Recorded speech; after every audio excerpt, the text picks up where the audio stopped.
नमस्कार, स्वागत है आप सभी का खबरगढ़ के आज दिनांक 19 अगस्त 2020 के दैनिक खबर अंक के साथ, जहां आप जानेंगे आज देश भर की सारी बड़ी खबरें। मेरा नाम है गौरव राय। अब जान लेते हैं आज दिन की बड़ी सुर्खियां जो आज खबरगढ़ के सुर्खियों में सबसे आगे है। सुशांत सिंह राजपूत मामले में सीबीआई जांच पर सुप्रीम कोर्ट की लगी मुहर। नौसेना रक्षा मंत्री राजनाथ सिंह ने आज नौसेना कमांडरों के सम्मेलन में भाग लिया। इस सम्मेलन के दौरान उन्होंने शीर्ष नौसेना कमांडरों को संबोधित भी किया। विश्व में 2 करोड़ 22 लाख से अधिक कोरोना मरीज। विदेश सचिव हर्षवर्धन श्रृंगला ने की बांग्लादेश की प्रधानमंत्री शेख हसीना से मुलाकात। अब खबरें राज्यों से।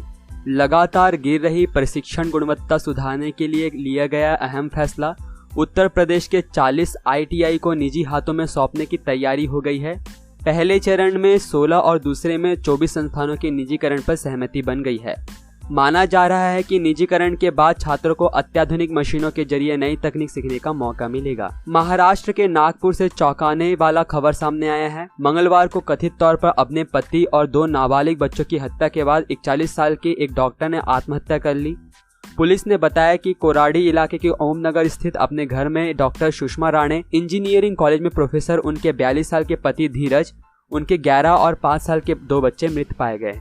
बिहार में दूसरे राउंड का सीरो सर्वे बुधवार से शुरू हुआ। ICMR नई दिल्ली के निर्देश पर Rajendra memorial research institute Patna के माध्यम से ये सीरो सर्वे किया जाएगा। RMRI पटना के विशेषज्ञ बिहार के 6 जिलों अरवल, मुजफ्फरपुर, बक्सर, बेगूसराय, मधुबनी और पूर्णिया में इस सर्वे को करेंगे। इसके तहत कोरोना के प्रति लोगों में रोग प्रतिरोधक क्षमता की मौजूदगी का आकलन किया जाएगा। मंगलवार को आंध्र प्रदेश के मंत्री तनेती वनिता ने पश्चिम गोदावरी जिले के कोव्वूर मंडल में बाढ़ प्रभावित मधुरा लंका गांव का दौरा किया। इस दौरान उन्होंने कहा कि राज्य सरकार गांव के लोगों की मदद करेगी।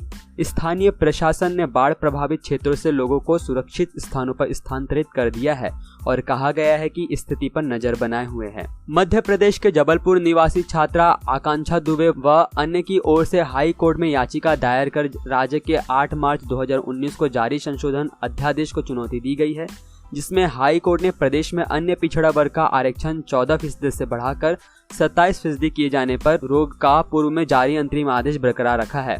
वह हाई कोर्ट ने राज्य शासन से इस मामले में 4 सप्ताह पहले जवाब मांगा है। तमिलनाडु। मंगलवार को थूथुकुडी जिले के मुरप्पनाडु गांव में एक हिस्ट्री सीटर को गिरफ्तार करने गई पुलिस टीम पर देसी बम फेंका गया, जिसमें एक पुलिस कांस्टेबल की मौत हो गई और विस्फोट में हिस्ट्री शीटर की भी मौत हो गई। मुख्यमंत्री एडापड्डी के पलानीस्वामी ने पुलिस कांस्टेबल के परिवार को 50 लाख रुपए के मुआवजे की घोषणा की। उन्होंने यह घोषणा की कि उनके परिवार के एक सदस्य को सरकारी नौकरी प्रदान की जाएगी। राजस्थान प्रदेश में मानसून की लगातार सक्रियता किसानों और आमजन को सुकून पहुंचा रही है। मानसून की अनुकूल परिस्थितियों के चलते विभिन्न इलाकों में झमाझम बारिश का दौर जारी है। मौसम विभाग ने बुधवार को 8 जिलों में मेघ गर्जन के साथ भारी बारिश के आसार जताए हैं। इन जिलों के लिए येलो अलर्ट जारी किया गया है। कर्नाटक। एक अधिकारी ने बुधवार को जानकारी देते हुए कहा कि कर्नाटक में 5 महीने से कम समय में 20 लाख कोरोना वायरस टेस्ट किए हैं।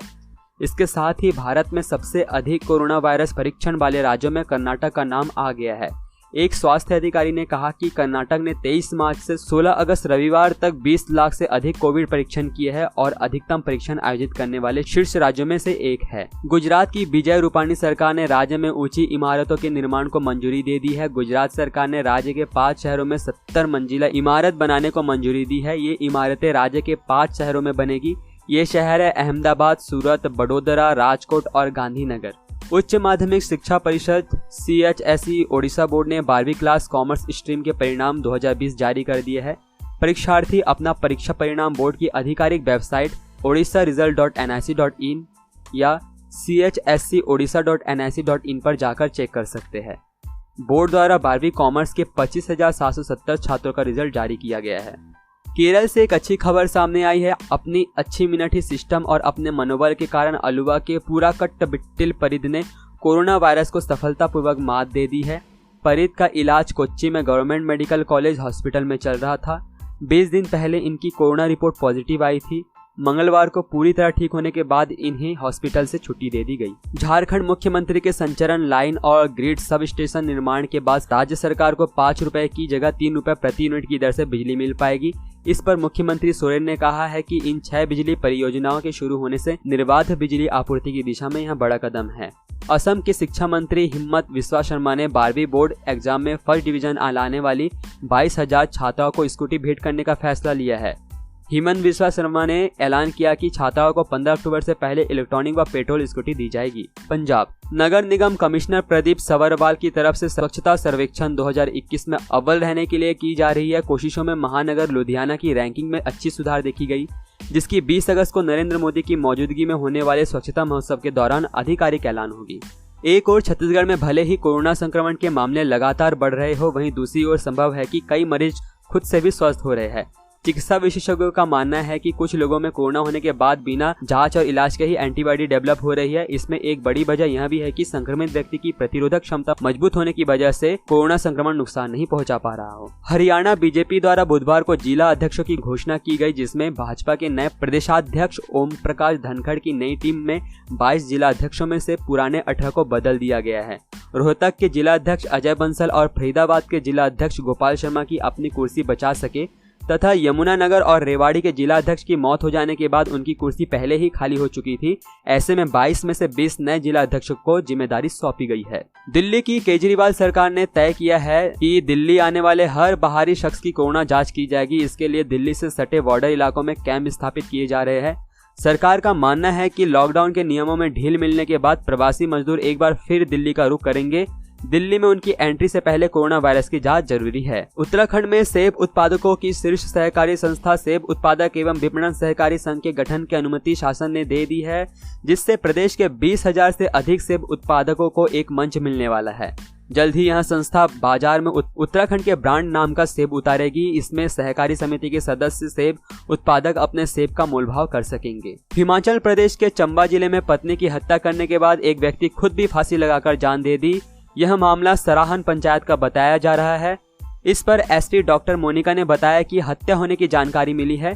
पुलिस की टीम छानबीन कर रही है। शवों का पोस्टमार्टम करवाकर परिजनों को सौंप दिया जाएगा। त्रिपुरा देश में लगातार बढ़ रहे हैं कोरोना वायरस मामलों के बीच स्वास्थ्य विभाग के एक अधिकारी ने कहा कि त्रिपुरा में कोरोना वायरस COVID-19 के नए मामले सामने आए हैं। इसी के साथ राज्य में कोरोना वायरस संक्रमितों की संख्या 7,663 हो गई है। त्रिपुरा ने अब तक कोविड-19 के लिए 2,28,983 नमूनों का परीक्षण किया है। राष्ट्रीय स्वास्थ्य मिशन त्रिपुरा के निदेशक डॉक्टर सिद्धार्थ शिव जायसवाल ने कहा है कि राज्य सरकार ने महत्वपूर्ण रोगियों को बेहतर देखभाल प्रदान करने के लिए कोविड देखभाल केंद्रों में 185 ऑक्सीजन सांद्रता वितरित की है।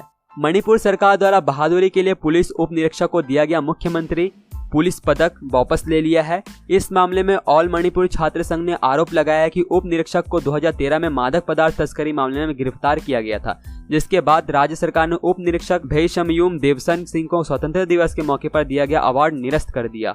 मिजोरम में कोविड-19 के 45 नए मामले सामने आने के साथ राज्य में अब तक संक्रमित हुए लोगों की कुल संख्या बढ़कर बुधवार को 860 हो गई है। स्वास्थ्य विभाग के एक अधिकारी ने यह जानकारी दी। उन्होंने बताया कि वायरस संक्रमण के 45 नए मरीजों में सेना के 3 जवान भी शामिल है।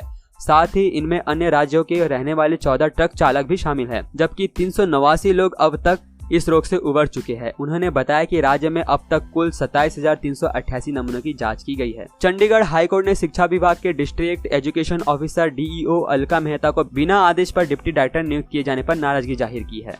लद्दाख कोरोना संक्रमण के इस बढ़ते मामलों ने पूरी देश की गति को कम कर दिया है, लेकिन इसी बीच लद्दाख की महिलाओं ने मास्क बनाकर अपनी जीविका का साधन शुरू किया है। स्वयं सहायता समूह यानी सेल्फ हेल्प ग्रुप से शुरू हुए इस मास्क बनाने के काम की इन्हें किसी ने ट्रेनिंग नहीं दी है, बल्कि खुद इंटरनेट पर देखकर और स्थानीय दर्जी से सिलाई की बारीकियां सीखकर उन्होंने ये काम शुरू किया। खबरगढ़ की तरफ से विशेष सूचना। अधिकतर राज्यों में लॉकडाउन लगभग खुल चुका है, पर कोरोना अभी भी हमारे आसपास ही है। इससे बचने के लिए सरकारी दिशा निर्देशों का पालन करें। अगर आपको सर्दी जुकाम गले में दर्द की परेशानी हो तो राष्ट्रीय हेल्पलाइन नंबर 104 पर डॉक्टर से निःशुल्क परामर्श ले। वह अपनी आंख, नाक और मुंह को छूने से पहले अपने हाथों को धो ले। सावधान रहे, सुरक्षित रहे, बदल कर अपना व्यवहार करे कोरोना पर वार। आप सभी के लिए ये सारी जानकारी मैंने और खबरगढ़ की टीम ने जुटाई है। अभी के लिए इतना ही। देश दुनिया की सभी बड़ी खबरों के लिए हमारे साथ बने रहे। जय हिंद, जय भारत।